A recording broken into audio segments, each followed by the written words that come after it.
आकांक्षा confirm कीजिए आपको मेरी आवाज मिल रही है या नहीं। तब तक मैं मीनवाइल गौरव के पास जाती हूँ। इस वक्त बीजेपी दफ्तर में वो मौजूद है जम्मू में।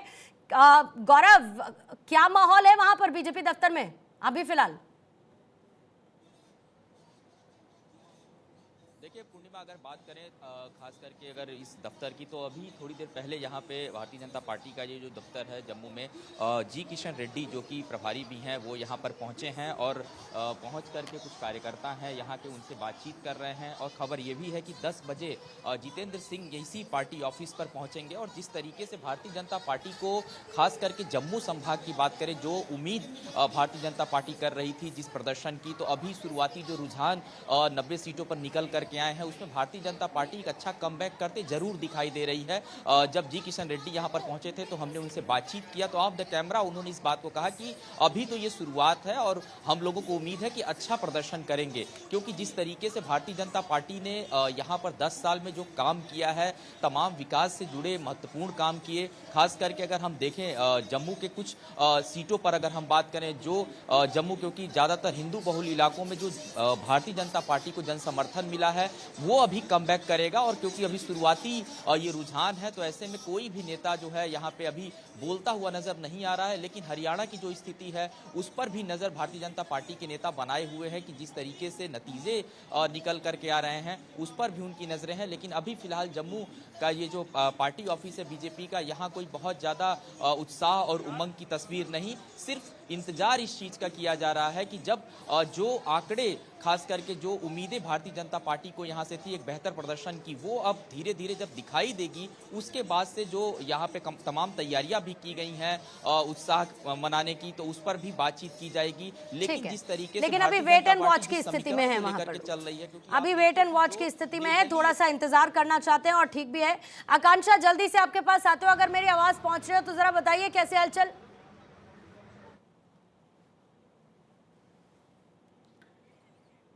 ठीक है आकांक्षा, जैसे ही प्रॉपर्ली पैच हो जाएंगी प्लीज बताइएगा मुझे। आदित्य, आपके पास आते हुए, क्योंकि जिस नैरेटिव की मैं बात कर रही थी, एक तो दलित विरोधी, फिर उसके बाद जाटों की नाराजगी, किसानों की नाराजगी, एक बहुत ज्यादा समय नहीं था लोकसभा चुनाव से लेकर विधानसभा चुनावों के बीच में। क्या आपको लगता है कि अगर ये गैप लंबा होता तो शायद फिर भी बीजेपी के पास मौका होता उस एंटी इनकम्बेंसी या उस नाराजगी को दूर करने का? क्योंकि नायब सिंह सैनी को लाकर एक कोशिश तो उनकी तरफ से की ही गई थी, लेकिन एक लंबा गैप होता तो शायद इसको ज्यादा कवर अप बीजेपी कर पाने की स्थिति में होती।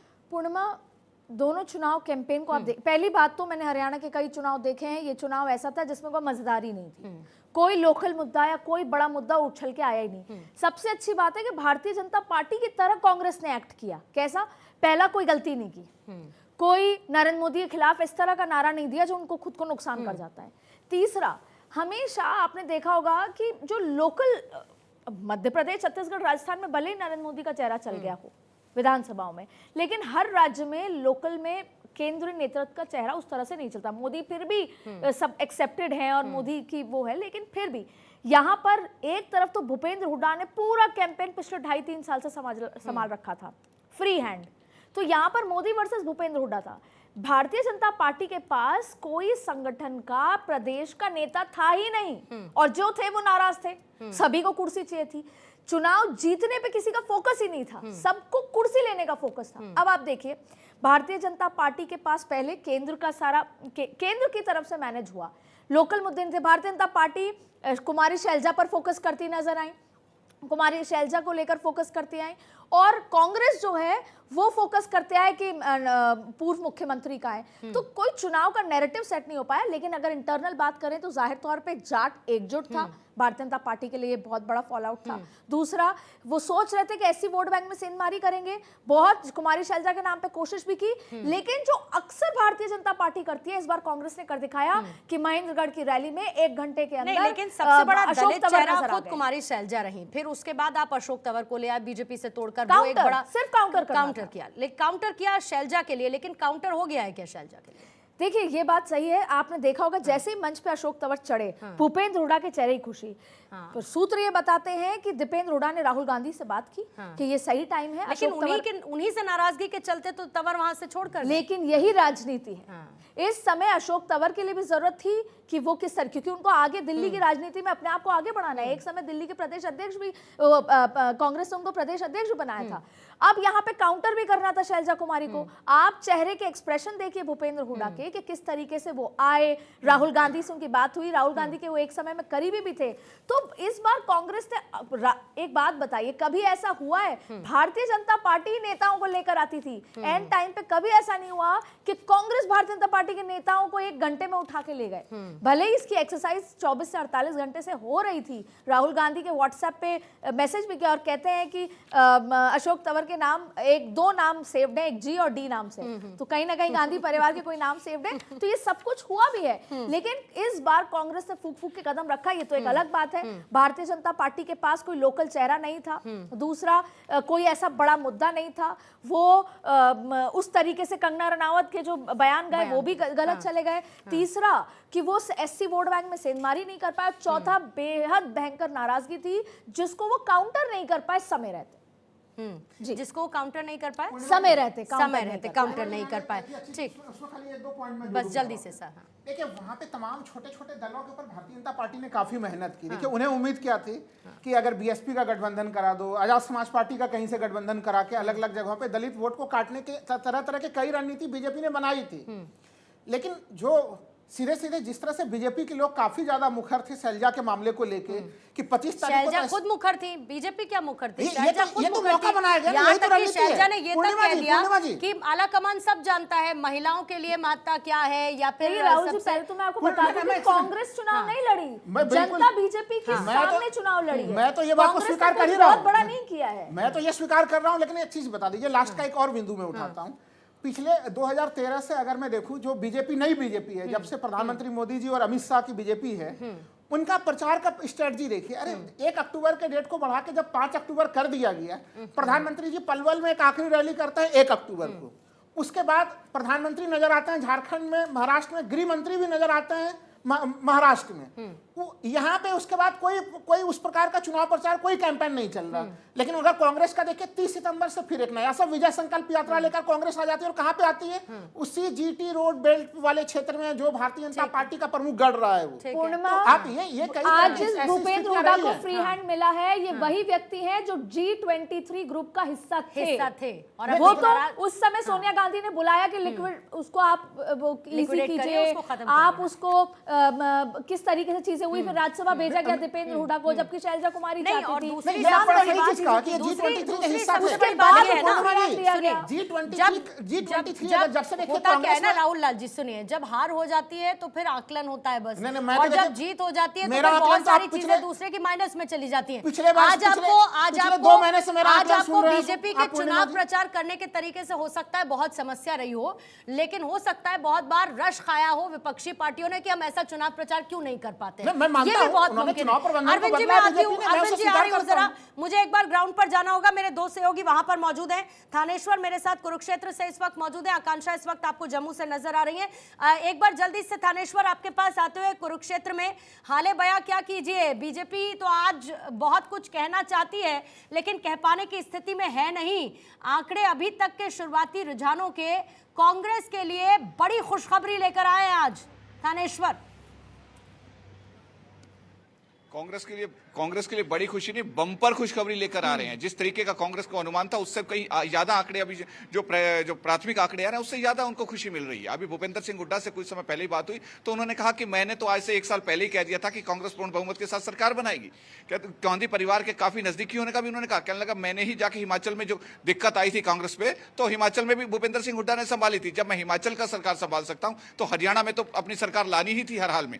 तो इस समय जो भूपेंद्र सिंह हुड्डा है तो बहुत ज्यादा खुश है और उनके घर पे इस समय ढोल नगाड़े वाले आ चुके हैं और लड्डू कुछ ही समय में बंटने शुरू हो जाएंगे। और सबसे बड़ी बात है कि अगर मैं हरियाणा की बात करूं तो हरियाणा में नायब सिंह सैनी को छोड़कर बाकी सारे मंत्री बीजेपी के पीछे चल रहे हैं और वो आगे चल रहे हैं नायब सिंह सैनी।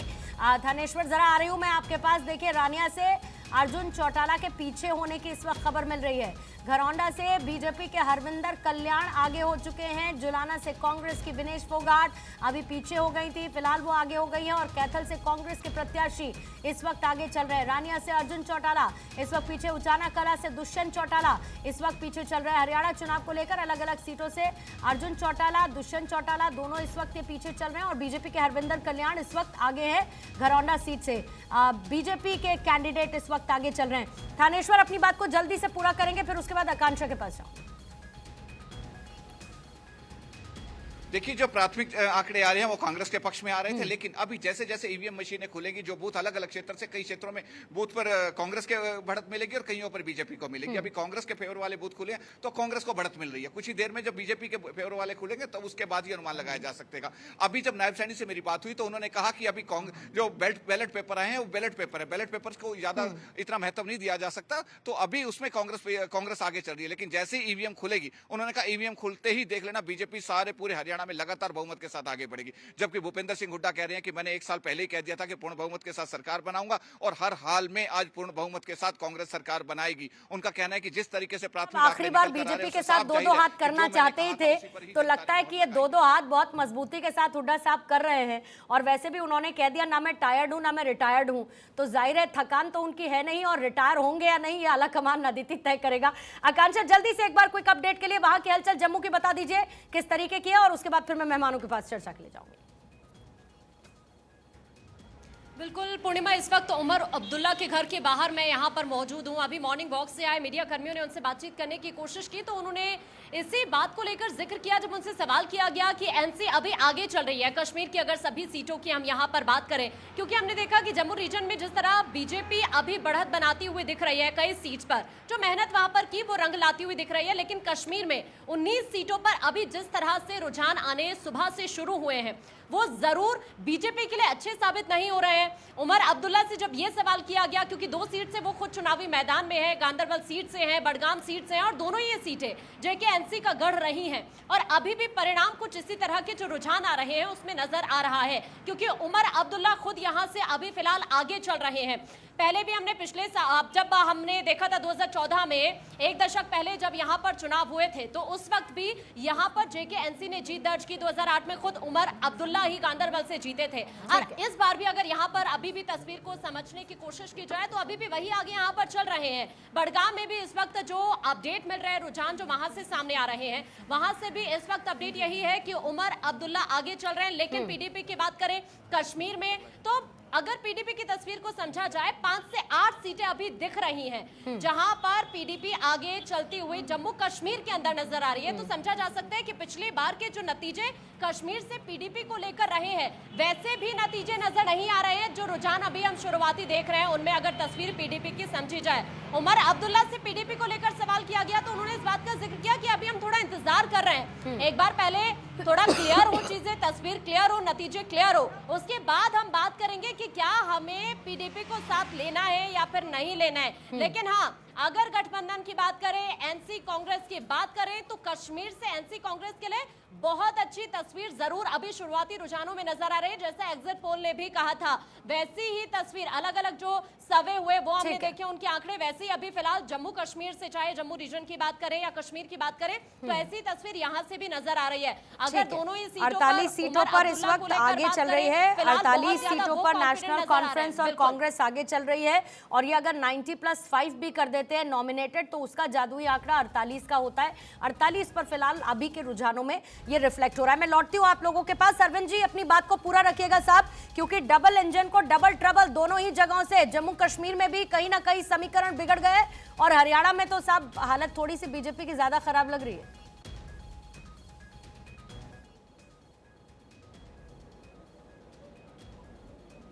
अरविंद जी देखिए, मेरे को 30 सेकंड दीजिएगा, मैं 3 लाइन में अपनी बात रखूंगा। एक तो राहुल लाल जी को धन्यवाद दूंगा कि इन्होंने कहा ये नई बीजेपी है।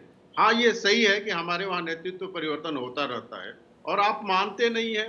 1946 में जब जवाहरलाल नेहरू जी को कांग्रेस का अध्यक्ष चुना गया था, उनके पक्ष में बहुमत नहीं था, तब से लेकर और आज तक उस परिवार का नेतृत्व बदला नहीं है।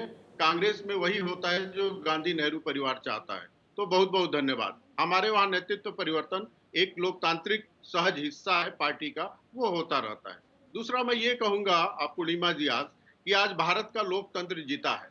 भारत के लोकतंत्र को बदनाम करने वाले, पराजित करने वाले पराजित हुए हैं। उनके मुंह पे थप्पड़ लगा है। याद करिए कैसे हमारे जम्मू कश्मीर को बदनाम किया जाता था कि वहां लोकतांत्रिक मूल्य नहीं है, वहां फेयर चुनाव नहीं होते हैं। आज पूरे विश्व में कोई नहीं कह सकता है कि जब भारतीय जनता पार्टी की केंद्र में सरकार है, जम्मू कश्मीर में फेयर चुनाव नहीं हुए हैं। इतना अच्छा चुनाव हुआ है। देखिए नेशन फर्स्ट होता है।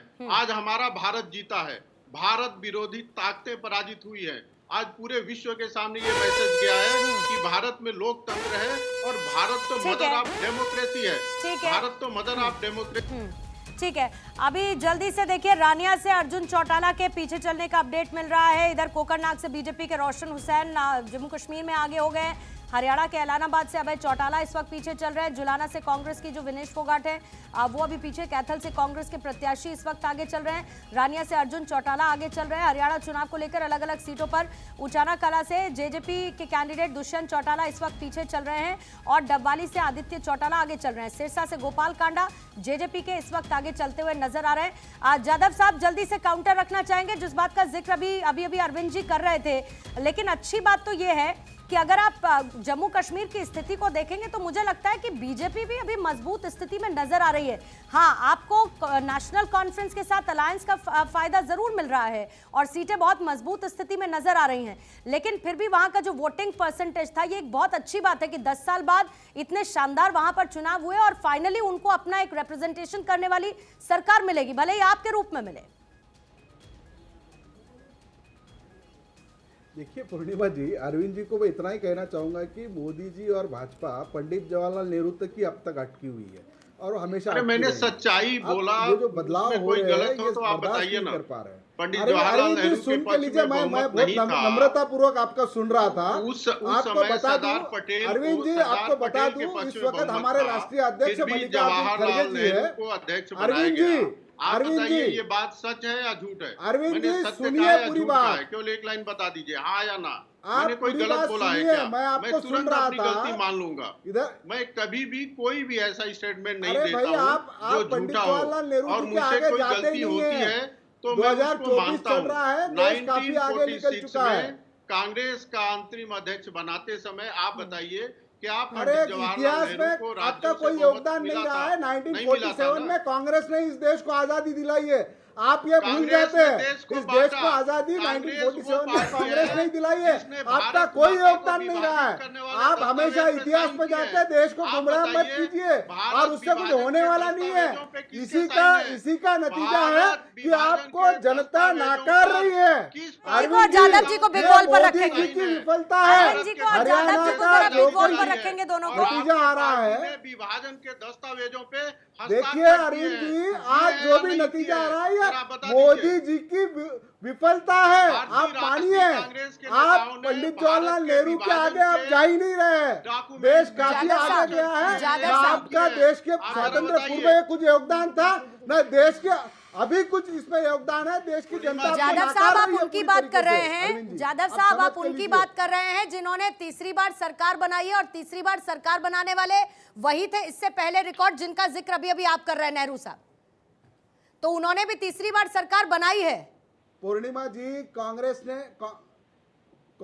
ने भी कई बार सरकार बनाई है इस देश के अंदर। जो भी आज प्रगति हुई है, डेवलपमेंट अलावा किसने बनाया है? ये तो फिर वही लोकतंत्र है ना। फिर चुनाव ऐसा इस बार हरियाणा में मान के चलिए कि अगर आप सरकार बना भी रहे हैं, हालांकि मैं आपको ये भी बताऊं कि चुनाव आयोग के मुताबिक अभी बीजेपी आगे चल रही है, क्योंकि जाहिर है कि चुनाव आयोग तो धीमे धीमे काउंटिंग के जरिए आगे बढ़ेगा, नंबर देगा अपने ऑफिशियल, तो वहां पर उनके हिसाब से तो अभी बीजेपी आगे चल रही है और कांग्रेस पीछे है चुनाव आयोग के हिसाब से। बिल्कुल, देखिए चुनाव आयोग तो उन्हीं का ये बताएगा, क्योंकि हर इंस्टीट्यूशन के वो कैसा कब्जा है पूरी देश की जनता का। गजब हिपोक्रेसी है। चुनाव आयोग जो ही सीटों का अंतर है वहाँ पे भी कोई बात नहीं, अभी के पहले तो एक सीट से सरकार बनती गिर जाती है। अभी तो बहुत परिवर्तन है ना, पूरी संभावना खुली है ना अभी। तो यही तो कहा जा रहा है कि अभी तो बहुत समय है, हर किसी के लिए समय है। अगर हम लोग देख रहे हैं तो आदर्श की भूमिका अच्छा है। पूर्णिमा जी, इनसे सवाल पूछ लीजिएगा कि अभी भी ईवीएम पे सवाल उठाएंगे क्या? गलत है। ईवीएम पे सवाल तो विपक्ष लगातार उठा ही रहा है। जल्दी से एक बड़ी खबर इस वक्त मैं बता दूं, ब्रेकिंग क्या है? ब्रेकिंग है, हरियाणा को लेकर बीजेपी की रफ्तार बढ़ रही है। हरियाणा में तीसरे राउंड में हुआ है उलटफेर। तीसरे राउंड में जो उलटफेर हुआ है उसमें 39 पर पहुंच चुकी है बीजेपी। कांग्रेस इस वक्त 45 पर आपको नजर आएगी, यानी 39 और 45, 5 अन्य 1 पर INLD। ये बड़ा उलटफेर तीसरे राउंड में हुआ है। तीसरे राउंड पर इस वक्त काउंटिंग चल रही है। अनिल विज इस वक्त पीछे चल रहे हैं, सिरसा से गोपाल कांडा पीछे हो चुके हैं, RS-पुरा जम्मू दक्षिण से रमन भल्ला पीछे कांग्रेस के इस वक्त हो गए हैं। ये दोनों ही जगह का। इधर हरियाणा में जींद से बीजेपी के कृष्णा मिड्डा आगे चल रहे हैं, लेकिन तीसरे राउंड में बड़ा उलटफेर हुआ है। सोहाना और साथ ही जींद से बीजेपी इस वक्त आगे चल रही है और इसराना से बीजेपी आगे है, लीड इसराना से कर रही है। जल्दी से जादव जी को और अरविंद जी को रखेंगे। जादव जी की बात पहले सुन ले। जादव जी, यहाँ लोहिया साहब है, वो पूछ रहे हैं कि अभी भी क्या ईवीएम बेवफा है आपके लिए या प्यार इंटैक्ट है ईवीएम का अभी भी कांग्रेस के लिए? अरे भाई, हमको तो इस देश से प्यार है और देश की जनता के लिए हम हर वो ताकत को तोड़ेंगे और देश की जनता की सरकार वहां बनाएंगे। लोकतंत्र को आबादित रखना है, इस देश के संविधान को आबादित रखना है। कांग्रेस सत्ता के लिए नहीं लड़ती है, कांग्रेस इस देश के संविधान को बचाने के लिए लड़ती है, इस देश का लोकतंत्र बचाने के लिए लड़ती है और जनता के लिए लड़ती है। पूर्णिमा जी, आपको ये समझना होगा। मैं दूसरी बात बता दूं, हरियाणा के लिए हमारी क्लियर कट लैंडस्लाइड विक्ट्री है। 65 के अबव हम लोग जाएंगे। अब देखिए, जब नतीजे आएंगे तो कांग्रेस पूर्ण बहुमत की, पूरी एक प्रचंड बहुमत की सरकार हरियाणा में बनाएगी। ठीक है, आप हरियाणा के अंदर जो जातिगत समीकरण आपके संवाददाता बता रहे थे, पूर्णिमा जी सुनिए, जो जातिगत समीकरण आप बता रहे थे कि जाट, मुस्लिम, दलित, मैं बोल रहा हूं कि इसके पहली बार जाके वहां की जनता ने पहलवान, नौजवान, किसान और महंगाई से परेशान वहां के इंसान, ये सब मुद्दों को लेकर हर वर्ग, हर जाति वहां की कुशासन भरी सरकार से निजात चाहती थी और उसी का नतीजा है कि कांग्रेस को जिताने के लिए पहली बार चुनाव हरियाणा की जनता ये कर रही थी। तो वही नतीजे आ रहे हैं। ठीक है। आप भाजपा के जो भी स्ट्रैटेजी रही है, पूर्णिमा जी लेट मी फिनिश। वहां पे मनोहर लाल खट्टर जी हो या नायब सिंह सैनी जी हो, इनका कोई लोकप्रिय चेहरा बन नहीं पाया। आज भी आपके संवाददाता बता रहे थे कि हरियाणा में या अन्य राज्यों में जो भी चुनाव होते हैं, मोदी जी के चेहरे के नाम पे ही चुनाव लड़ा जाता है। तो ये पूरी तरीके से मोदी जी की विफलता है। जो भी फिर विश्लेषण भी करेंगे, बात भी करेंगे और मुझे लगता है कि और घंटे तक, अभी तो पहला राउंड होगा, उससे पहले पोस्टल बैलेट हो रहे थे, उससे पहले स्कैनिंग होती थी, स्कैनिंग के बाद पोस्टल बैलेट हुए हैं और फिर पहला राउंड अभी खुला है। तो अब पहले राउंड में अगर 38-48 हारे हैं तो देखो आगे देखते हैं। अच्छा, सब आप बड़े रिलैक्स मोड में नजर आ रहे हैं, छोटा बच्चा गोद में है। आपको कोई, आप अभी थोड़ी देर पहले नहीं, मैं तो ऐसे ही हर चुनाव में ऐसे रहता हूँ। मैं तो ऐसे पहले राउंड में आप दूसरे नंबर पे हैं। जितना होना चाहिए था ना। सर, आपने कहा मुख्यमंत्री आवास पर मुलाकात होगी, तो अभी अगर हम चुनाव आयोग के नतीजे देखें, जो अभी तक रुझान आ रहे हैं, 35 पर बीजेपी है, कांग्रेस 29 सीटों पर है। चुनाव आयोग के रुझानों में आप आगे चल रहे हैं अभी तक। हाँ, तो मैंने आपको बताया ना, अभी it is too early to say anything. अभी बक्से खुलने शुरू हुए हैं, ईवीएम खुलने शुरू हुई हैं। अभी पहला राउंड हुआ है, पोस्टल बैलेट खुल गए होंगे सबसे ज़्यादा से ज़्यादा। तो अभी तो बराबर है। हाँ, बाकी अभी राहुल गांधी जी की फैक्ट्री का, जलेबियों की फैक्ट्री का दरवाजा खोला नहीं है, पता नहीं खुलता नहीं खुलता। अच्छा मिस साहब, कल बड़े रिलैक्स मोड में आप थे, गाना गा रहे थे, जिंदगी का साथ निभाता चला गया। आज भी कोई गाना हो जाए आज के मौके के हिसाब से? आज के मौके से क्या समझना, ये हंसता हुआ कारवां जिंदगी का न पूछो चला है किधर, तमन्ना यूं ही साथ चलते रहे, खत्म हो न कभी ये सफर। जो अभी से कांग्रेस के अंदर जो है वो सीएम को लेकर स्टार्ट हो गया है। हुड्डा साहब ने कहा है ना मैं टायर्ड हुआ हूँ ना मैं रिटायर्ड हुआ हूँ। ऐसी बात अक्सर मैंने बुजुर्गों को कहते ही सुना, जो जवान होते हैं वो ऐसी बात नहीं कहते। तो सर मुख्यमंत्री आवास में नजर आएंगे आप अपने? अगर हरियाणा की जनता चाहेगी और हाई कमांड का आशीर्वाद होगा तो जरूर आएंगे, अभी तो दूर नहीं लग रहा। आज हम भाभी मुख्यमंत्री से बात कर रहे हैं। भाई इकट्ठा ही कर लो, कल्ला कल्ला नहीं। देखो मुस्कुराते हुए गुनगुनाते हुए, लेकिन बीजेपी और कांग्रेस में कांटे की टक्कर इस वक्त हरियाणा में।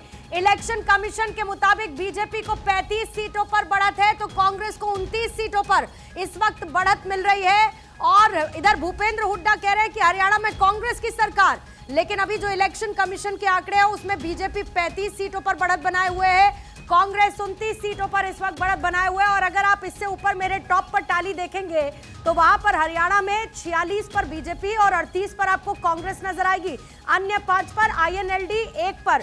उदय राणा जी, जेजेपी का खाता अभी तक नहीं खुला है साहब, आप कह रहे थे कि थोड़ा सा इंतजार करिए, अब तो तीसरा राउंड बीजेपी और कांग्रेस में कांटे की टक्कर दिखने लगी है, लेकिन जेजेपी 0। उदय राणा जी, जान आ रहे हैं, सीटें आगे पीछे हो रही हैं, मैं बड़े ही हिम्मत और बड़े ही आगे तो हो ही नहीं रही उदय जी। चलो ऐसा है, पहलवानों की नाराजगी वगैरह किसी एक अद्धे हल्के पर उसका असर हो सकता है, सारे हरियाणा में उसका असर नहीं है। कांग्रेस तो हर चीज़ को बुझाने की कोशिश करती है, कांग्रेस करती है नफरत की राजनीति। तो वो मोहब्बत की दुकान से नफरत का सामान बेचती है, कांग्रेस मोहब्बत की दुकान से नफरत का सामान बेचती है, इसलिए वो इस प्रकार के करते हैं। ठीक है, नाराज